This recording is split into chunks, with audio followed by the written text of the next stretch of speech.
marami ang hindi nagugustuhan itong ginagawa ni Bato de la Rosa kasi senador siya, dati pa siyang hepe ng Philippine National Police, pero parang tila nabubudol siya dito ni Morales at ni Maharlika. 'Di ba? Alam mo na yung credibility ng tao ay questionable, paniniwalaan mo agad. Hindi ko naman sinasabi wag mo nang paniwalaan. Pero syempre, magkaroon ka naman ng vetting process dyan. Suriin mo muna. Ano ba to? Nagsasabi ba ito ng totoo? Nagsisinungaling ba ito? At para matukoy mo kung totoo yung mensahe na yan, parang double checking lang ito fact checking mo. Tingnan mo kung sino yung nagsasalita. Isang paraan yan, no? Tingnan mo, kilalanin mo sino yung nagsasalita. May track record ba yung maganda? O baka naman yung record niyan puro kasinungalingan, puro panluloko, dapat magduda ka na dyan. Pero ang problema, hindi Parang iba ang pagtingin ni Bato de la Rosa dito At sabi niya, itong dokumento na pinipakita ni Morales, totoo yan. Hindi fabricated yan kasi may butas ng puncher. Ganoon ba yon? Senador ka, ang batayan mo, yung butas ng puncher? Napakadaling gawin dun Dating hepe ng Philippine National Police at ganyan yung argumento.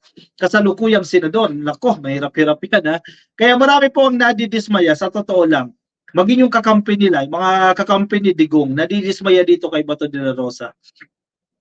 Lawmakers dismayed with Bato de la Rosa for trusting dubious source over PDEA chief. Ayan. Questionable nga sinasabi niya. Sabi niya, ginagalang niya si Lasso. Kasi mista niya dyan sa Philippine Military Academy. Hindi questionable ang integrity. Pero, bakit parang pumapabor ka doon sa questionable yung credibility? Hindi ba? Nasa ng common sense dyan? Members of the House of Representatives have expressed disappointment with Senator De La Rosa for trusting a dubious source over the chief of the Philippine Drug Enforcement Agency, o PDEA. Paano sagutin ni Bato yan? Ako, ganyan din ang argumento ko. House Deputy Majority Leader si Faustino D. ng Isabela at si Jude Asidre ng Tingog Party List further lamented De La Rosa's insistence that the purported leaked PDEA documents implicating President Ferdinand Marcos Jr. to illegal drug in use in 2012 were authentic because they bore punch holes. Yun ang masaklap dyan. Ito. Ang dokumento na to Butasan natin. Ang bill natin ng Meralco. Butasan mo ng dalawa yan. Totoo na yan. Hindi na fabricated yan kasi may butas na. Kasi ibig sabihin daw, nanggaling yun sa folder. Tinanggal mo doon sa folder. Ano yun? Kahit mga scientists, mga teachers, hindi maniniwala. Mga investigador, hindi maniniwala. Ang problema, kasi Bato de la Rosa, senador, dating hepe ng Philippine National Police, napaniwala agad doon dahil sa butas ng puncher. Naku, hirap yun He also underscored the importance of the credibility of the resource person, referring to Jonathan Morales, who claimed that the anti-illegal drug operation against Marcos was authentic. PDEA Director General Virgilio Lasso denied the existence of the documents, stressing that operational documents are serialized and cannot be erased once entered into the system.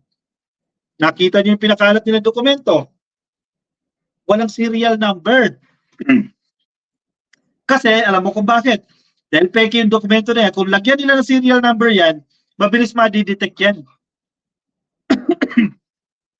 Mahahanap agad yan ng PDEA, matatrack agad nila yan.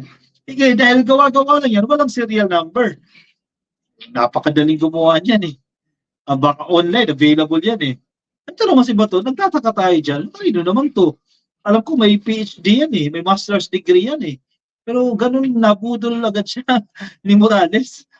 Mali-ba nila kasi pumapanig siya sa side ni Digong. Baka ganyan yan talaga.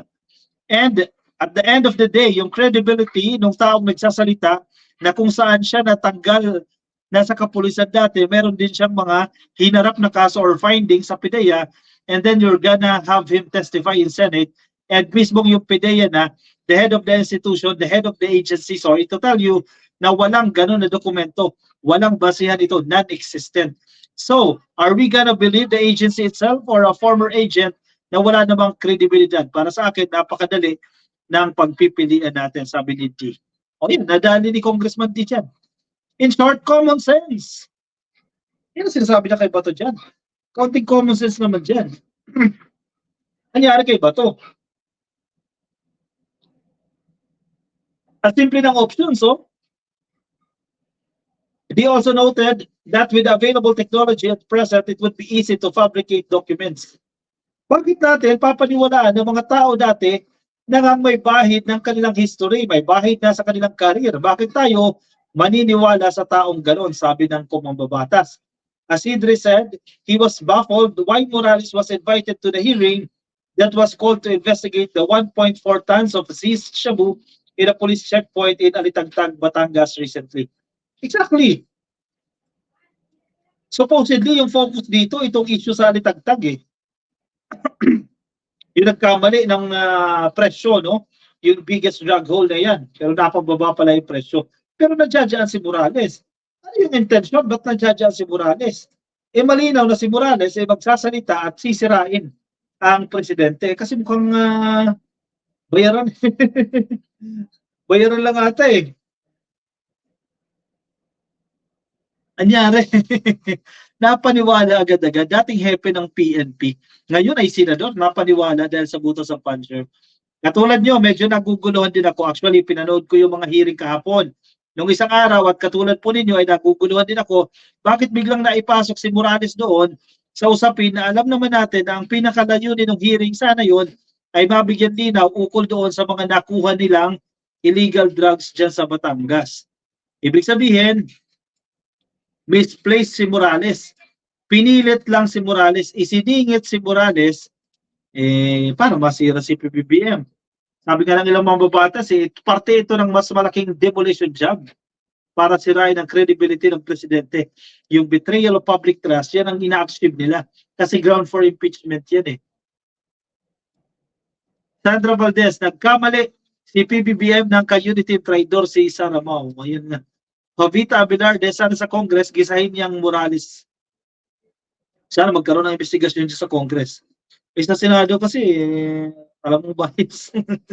Bias na yung pepe. Diosdado Canonigo, oy, waste of time, effort, and money on the part of the Filipinos, ginagawa ni Puncher Senator. Ayun niya, butas nga, bato. Yun ang bato, yan, nakakatawa ito. Minerva Store, kailangan ni Bato kampihan si Morales, galing kay si Digong yan si Morales, kaya nga may kaso yan eh. Dahil sinungaling gaya ni si Digonggong. Yan lang.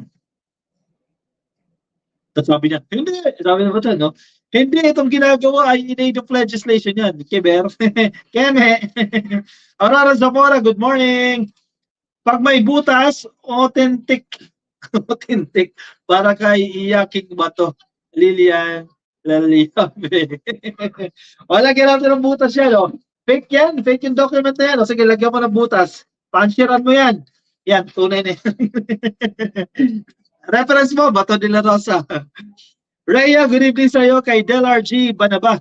No, tingin ko, alam naman talaga ni Bato ang ginagawa niya. No choice lang siya, kundi sumunod sa utos. Shooter, posible, matalino siya. Posible, matalino siya, no? Ganyan lang, no choice siya, kailangan niya gawin yan. Jing Florento, shoutout po sa inyo. Manuming Ote, shoutout po. Invite you po ulit ka coffee. Mas magaling po kayo. Ganyan. Thank you, thank you, thank you. Solo Boyze, kay Annalyn Bala, kay Charlie Colmo Basan, kay Peter Villanueva, hello po sa inyo. At kay Ma'am Yoli Gavina, nakikinig po sa atin dyan sa Facebook. Shoutout po sa inyo lahat ng nakikinig ngayon. Alright, yung mga kapapasok lang sa atin ka-coffee. Napapasok lang sa ating live stream. Yan. Good morning, good morning, good morning. Baka hindi pa po kayo naka-like ha.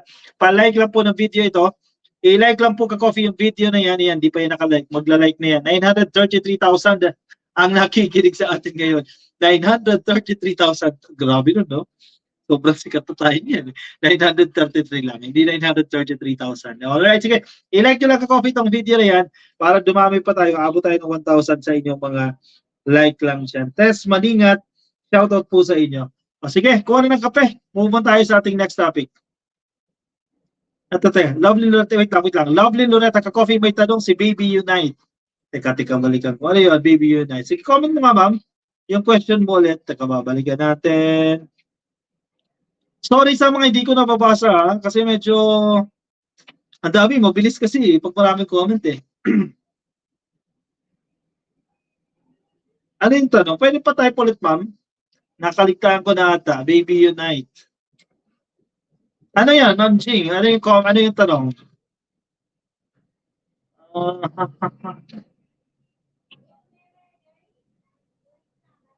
Ayun, yun. Tanong lang po, Mami Peng, paano magpadala ng tulong para sa rally? Ay naku, pasensya naman Baby Unite ha. Hindi ko alam eh.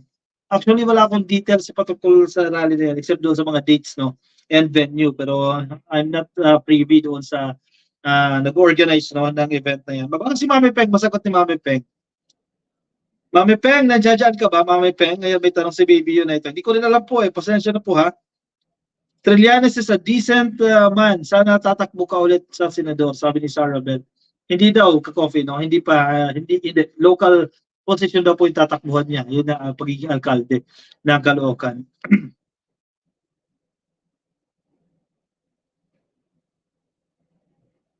Ma'am Strelia Dios, kumusta naman? Long time no comment ha. Ngayon ko lang ulit nakita si Ma'am Strelia Dios dito sa ating live stream. Hello po sa inyo. So siya, sige. Move on tayo ka-coffee sa ating next topic.